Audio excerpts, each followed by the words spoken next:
Okay, Layla, you can come out for a little bit, but please don't bite me.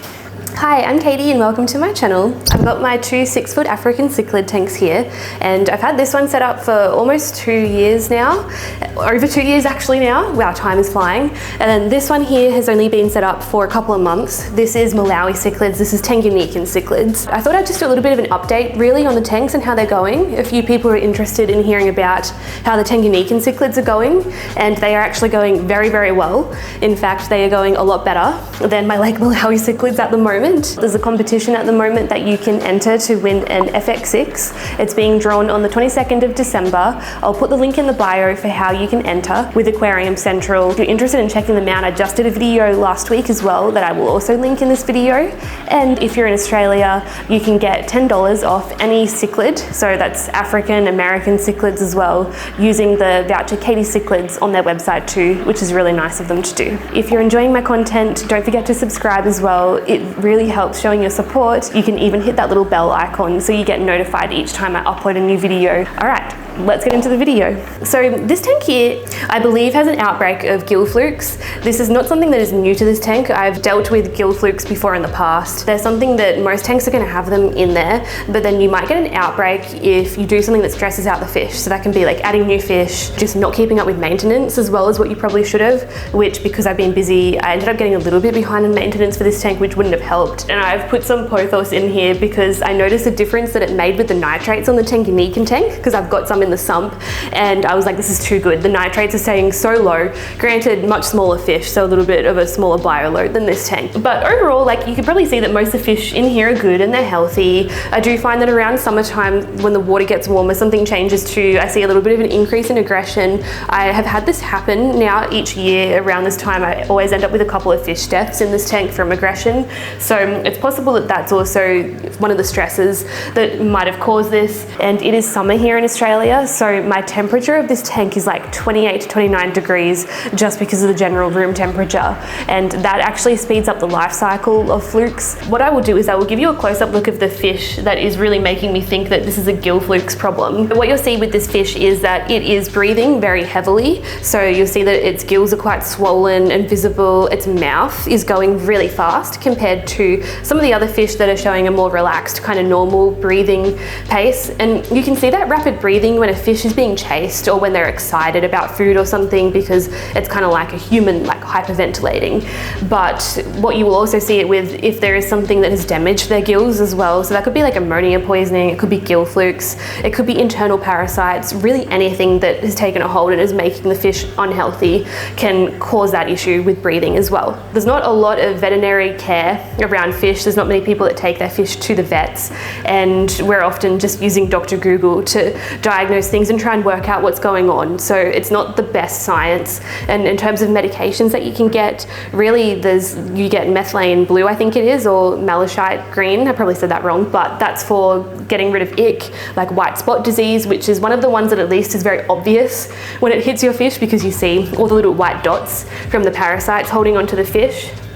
But then your other option really is fluke and tapeworm tablets, which is Prazi, I think, or praziquantel, I think is the full name for it. And so there is another type of medication that you can get that's like off the market kind of medication that people sometimes get a hold of anyway, but the reason it's not sold, like you have to go to a vet to get it usually, is because they don't want fish building up tolerance to it, which is fair enough.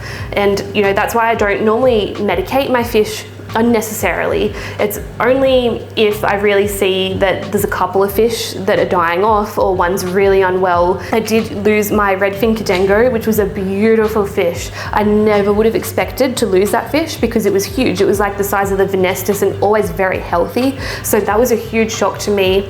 I tried my best to save it. I actually took it out and I put it in a bucket with some aquarium salt and stuff, but it definitely had some type of like internal bleeding or hemorrhaging or something that was going on. It was quite horrifying to see, and I don't like to be too negative, like, and show things that are going to upset people and stuff, but I just thought I'd let you know if you're watching this video, I guess you're interested, that did happen, sadly. And then I lost my, what is it called, mirror ball cichlid. I think it was a small female, and it did have a little bit of a sunken tummy. Not sure if that was from parasites or just from not eating due to competing with the other fish.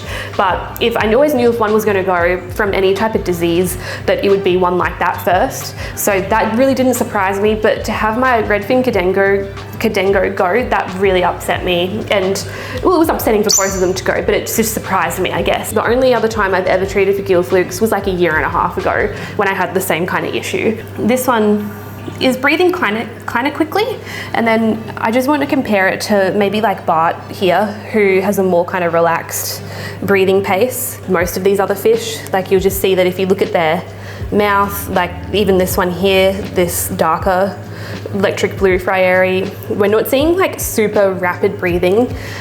Low dissolved oxygen in the water can cause a little bit of a faster pace, but even then, like normally it's going to be like that. If they're going like this, and especially if their mouth is gaping, that's when you know that something's up. I just saw this red zebra scratch itself, which I have seen a couple of other fish do. They will also do that from chlorine sometimes, so straight after a water change. But if this shouldn't really be happening now, I did a water change a couple of days ago. There shouldn't be chlorine in the tank that's making them be irritated like that. These guys have been doing phenomenal, like very, very well. I have not lost any of these guys. So the only time I lost any of these was when I first introduced them. So I lost one of my gold comps, basically a couple days after I put them in, which happens like when you add new fish, sometimes the stress gets to some of them, they don't all survive. And then I also lost one of the Tropheus. It was like a little red one, I think it was, or maybe it was one of, I think that one that's just on the rocks over there with the yellow stripe. It was a little one of those, and that was like maybe a week after I added them. Our Leilupi have bred. So if you follow me on Instagram, I've got a Katie Cichlids Instagram, and I post on my story some updates there too, if you're interested. So they bred under this rock. It was really cool. I saw some little fry in there. I don't think that those ones survived though. These ones bred as well, so Neotreps, and the babies may still be here. Let me just go have a look. There is a bit of algae on this tank because I have not been keeping up super well. Oh yeah, here the babies are. So they're just, I don't know if you'll be able to see it, but we got some little babies in there. There was way more earlier. I don't know if they're just hiding or if a lot of them have been eaten, but that's the mum there with them. I have not seen any aggression in this tank. You see the little chasing and stuff, but I just call that normal kind of fish behavior for these guys. It's like their social behavior, but no aggression where someone's being bullied and they're in like a corner and then they die from being bullied. And then you can even see I've got a black calvis here. They have been doing really well too. There's just really been no issues, no illness or anything, touch wood, in this tank. And then these guys too, so the blue ones that I got from Atlas with the nice long fins. I'm trying to think of the ventralis, so that's a female who's a bit darker, just against the rock here that you can see. She had some eggs in her mouth at one point, but I don't think that they made it to the swimming phase. And I've also got these little predatory fish as well. So these guys, these like long kind of torpedo ones here, which is super cute. But I've got two of them. I don't even know if they will breed or not, if that's a thing that they do, or if they're male and female or not, but I haven't seen any breeding. And of course also not from the comps, the gold comps or the black calvis, which I think can be bred in tanks. Like I think my friend Adrian has bred the black calvis, but I don't think it's, you know, as a common kind of occurrence. Hopefully things continue to go well.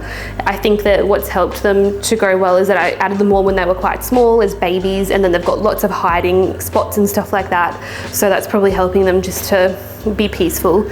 But I will keep updating you and let you know if anything takes a turn in this tank, if anyone decides to become aggro, and we'll see as the Tropheus grow, I think, if they feel like they need more space then, or whether everyone continues to get along. But what we've got to do is, so I've got these tablets, these fluke and tapeworm blue planet tablets. What we also need to do is take the purigen out of this canister filter, which luckily I did a YouTube video when I cleaned that one out because I wouldn't have been able to remember which one it was in. That's designed to absorb toxins from the water, so that can also remove your medication. And we want to turn off our UVC that is working, which is the one on this side too, just to make sure that the medication is as effective as possible and isn't going to get removed. So from the pet show, Gallery Aquatica had some widgets there.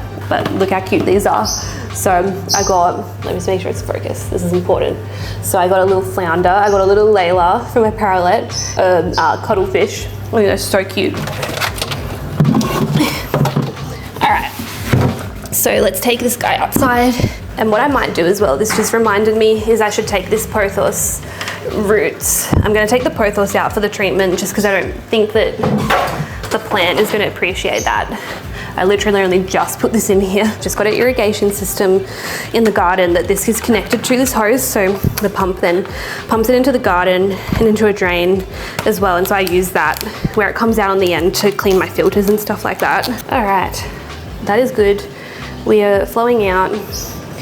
I've just got it on full flow because we're just gonna be super quick and give this filter a really quick little clean.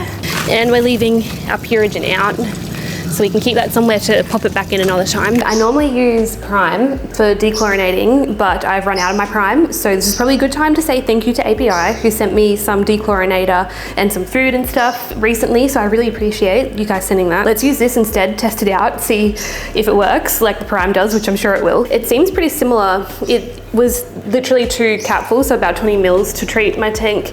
And the only difference is it kind of like, it will probably be hard to see, but I'll see if I can show you without pouring it out. It's like a milky substance instead of clear. So it's a little bit different, but pretty much the same dosage, and it seems to do the same thing. So detoxifies ammonia, nitrites, nitrates, removes chlorine and everything from the tank for fresh water and salt water. So I guess it's pretty much the same thing, really. My red Eureka cichlid that has been sick is out a little bit more now and is doing some very heavy breathing. So you can really see that there. Not really sure if she's gonna survive or not, but let's treat the tank, keep our fingers crossed and hope. This is really important that we get this right because you can't overdose it. It can be dangerous for your fish. So what we're gonna do is we're just gonna grab some water out to mix it in. And it is 1 tablet per 20 litres, and this tank is around about 650 litres, including the canister filters, so it comes to 32.5 tablets, but to be on the safe side, we're just going to add in 32, just so it's not anywhere near overdosing it. And what we're going to do is mix it in here. So this is 25 tablets in one, so I'm just going to pop all of the tablets in there, and they will start to dissolve a little bit, and then we'll just count out our 7 tablets from the other bottle. 1, 2, 3, 4, 5, 6, and then we'll just add 1 more in there. And that's our 32 tablets. And like I said, I've only had to do this once before for my fish. So that's a plus, because that's one of the reasons I don't like to medicate them too often, because I just want that when I do it, for it to work properly. So I'm just going to keep mixing that up. Okay, so we've got our wave maker here. We're just gonna pour this in there, as so, in front of it, and you're gonna see the whole tank goes super cloudy. Sorry guys. And I'm actually just gonna make sure that I get it all in there. And you can probably see bits and pieces of tablet everywhere in there too. It's kind of like it's snowing. And if the fish eat it, then that's fine. That's actually helpful if they eat it. But I can't imagine, based on the smell, that it tastes very good at all. It's just gonna be a little bit murky at first, like this, and then it's going to settle down and everything. We can get it all nice and through the filters. We've got our UVCs off. We've got the Purigen removed. We've got no carbon or anything in the filter. Hopefully, sometimes I think you can see like the fish shake a little bit, like, because I think it irritates the flukes on them, which then irritates the fish a little bit. But it's super satisfying when you think about it, going in there and killing all of the parasites and stuff. So all we have to do is, let me just have a look. After 48 hours, so after 2 days, so that'll be Friday night, we just need to change 25% of the aquarium water and then clean the filter out as well. And then we can repeat the dose after 7 days. So maybe it's 7 days after Friday. So maybe it'll be Friday the week after. But what I'll do is, this will just be it for this video, just to give you a little bit of an update. But what I'll do is, in about 2 weeks time or 3 weeks time, I will give you an update on how the whole treatment went and everything, and how the fish went, if my red Eureka cichlid ended up surviving, if we had any more fish death or anything like that. Hopefully not. So it's the next day, and you can see I put the wave maker intentionally just below the surface like that, because I can't really direct this one, I don't think. It's the AI wave maker, and I can't face it towards the top top, so sometimes it doesn't have the flow that I want it to. And just because I'm giving them a treatment, it's really important that the water's nice and oxygenated for them. And I do think that it is working. So I was looking at my red Eureka peacock, and I do think that she is looking like she's improved quite a bit. Like her breathing doesn't seem as laboured, which is good. So she's still got some swollen gills, and I mean, if she did get damage from the gill flukes, I don't know if it's rectifiable, like if it's going to get better. So we'll just have to see. But some of the other fish too that I was a little bit concerned about, like this guy here, is looking, oh, it's kind of breathing kind of quick now, but I think that's because they were swimming. They're excited. It's almost their food time. But I do think that it was worthwhile doing the treatment, so we've got to finish it as well, do our water change tomorrow night, and then finish it next week. But I reckon everyone's looking really good and healthy and happy and everything. I did feed them not long after I did the treatment yesterday, because I thought that I might be able to trick them into eating some of the food too, if they're just going around and picking up their pellets and stuff from the ground. So I did do that, but I will keep you updated. And I also have not forgotten that I said when I get to 50,000 subscribers, which we have done. Thank you so much to everyone who has subscribed and shown your support. I told you we were going to get merch once we got to that point, and that is what I'm working on right now. So I'm creating some really cute designs with my cousin, who actually created the logo as well. We've been working on getting some designs that I think you're going to really love. I've got some with Bart, I've got some with Layla, I've got some just really nice African cichlid ones in general, and I just wanted to make it merch that I put a bit of effort in that hopefully you'll really like, so then you've got something that you enjoy looking at, and you can support the channel if you would like to by doing that. But that will be coming in the next few weeks, so I'll give you updates as we go along with that too. Good luck if you entered the FX6 competition too, and I will see you in the next video. Bye!